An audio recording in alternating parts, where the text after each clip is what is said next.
You're listening to Bullish Sports. Streak Master!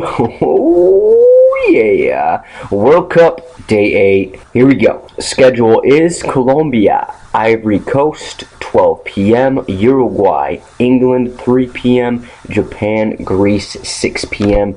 Those are all Eastern times. All these games today, there aren't huge favorites, so these plays are going to be difficult, but I still found some plays that I like, so let's hear them out. Colombia, Ivory Coast. Colombia, the bigger favorite here. I like them a lot. The way they played last game, 3-0 against Greece. I think they're going to be too tough for Ivory Coast. Just an overall solid team here. They got a decent defense, not overly great, not a dominant defense per se, but even without Falco up top, they have so many attacking options that even with the loss of Falco, one of the best strikers in the world, this team is just fine. We saw it last game. 3 goals. Rodriguez, Gutierrez, Cuadrado, Ibarbo up top. He didn't score, but he looked awesome up top as well on the left wing there. But this is just a complete team. They got Yepes and back, Zapata, Armero was also great. Granted, Greece didn't have much offense. This is going to be a different game. There's no doubt about it. I'm not going to pick Colombia to win. That's not one of my plays. I'm a little safer than that, but I do like Colombia to win. It's not one of my picks. Looking at Ivory Coast, basically what they do, they give the ball to Yaya Toure. He does everything for this team. He's a beast. He's a complete beast. He just had one of the best seasons. He had the best season of his career at Manchester City. It'll be interesting to see if they actually put Didier Drogba up top, a little Draghi action instead of Boney, because once Drogba came in last game, that's when Ivory Coast got their 2 goals. They beat Japan 2-1.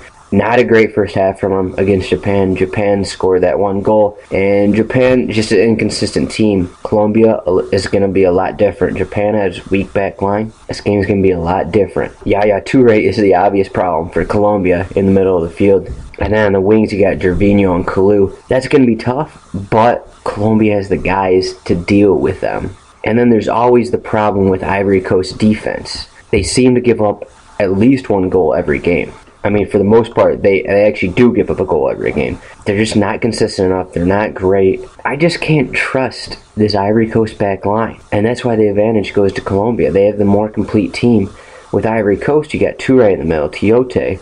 You got those wingers, and you got a forward. But what about the back line? And then even with the midfield, Toure can't do anything. Colombia knows that Ivory Coast bases everything off of him. So they're going to be planning for that. I think just the overall team of Colombia is going to be too much for Ivory Coast in the end. I think they'll pick up a win here.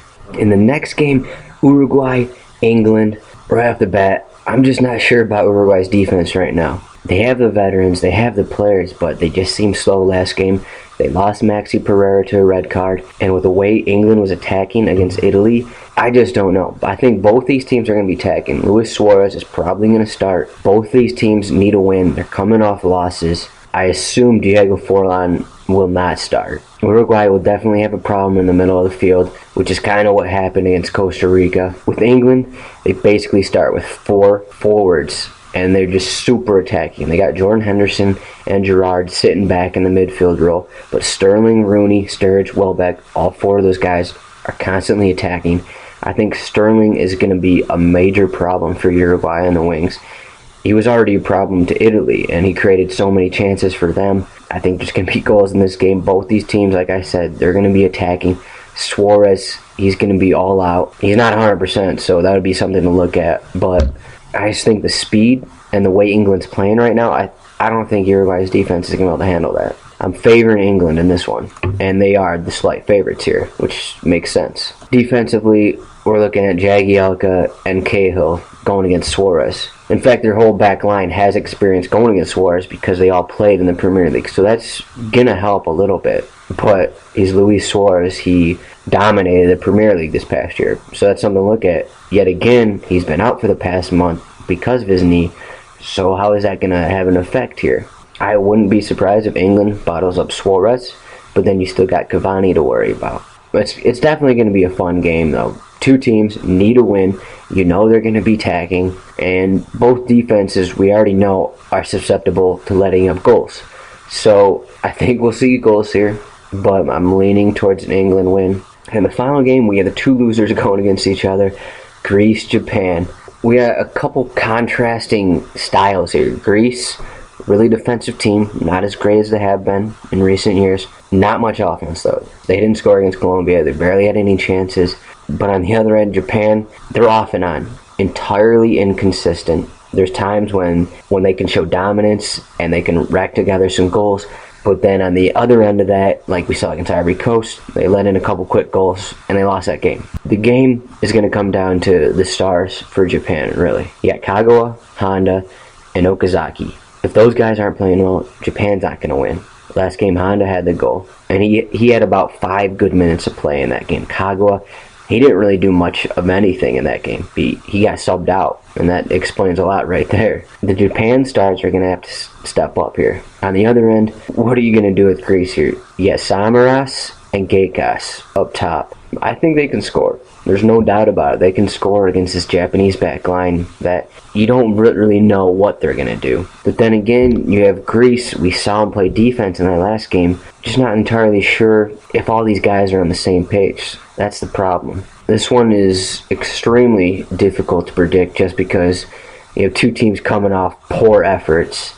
And while Japan is the better team, if they put together another bad performance like they're prone to do, then there's no reason why Greece can't come away with the win. In the end, though, I'm just going to stay away from this game just because of the unpredictability. I just don't know what's going to happen here. I don't think many people know what's going to happen. I'm going to go with 2-1 to Japan, but that's not going to be in any of my plays. I'm staying away from this game. It should be interesting to watch. Hopefully it's fun to watch at least. And for the Streak Masters final plays of the day, I'm going with the England win. That's at plus 111. I wouldn't put too much on it just because it's a win. But like I said, I like England in this match. This isn't my best bet or anything, but I'm just saying I like England in this match. And I'm going with the win. Also in this game, England-Uruguay, over 2.5 goals. That's at minus 110. I think this one is a great play. I think both these teams are going to be attacking. They want to score, and someone is getting 2 goals in this game. Someone is. There's going to be goals, all right? This is going to be a fun game. I'm pretty excited for it. Parlezy action, Colombia, PK, minus 178. Safe play right there. I don't think they're going to lose. Also in that game, Ivory Coast, Colombia, over 2 goals. That's minus 164. Like I said, Ivory Coast seems to always give up goals. I think they're going to give up. There's going to be at least 1.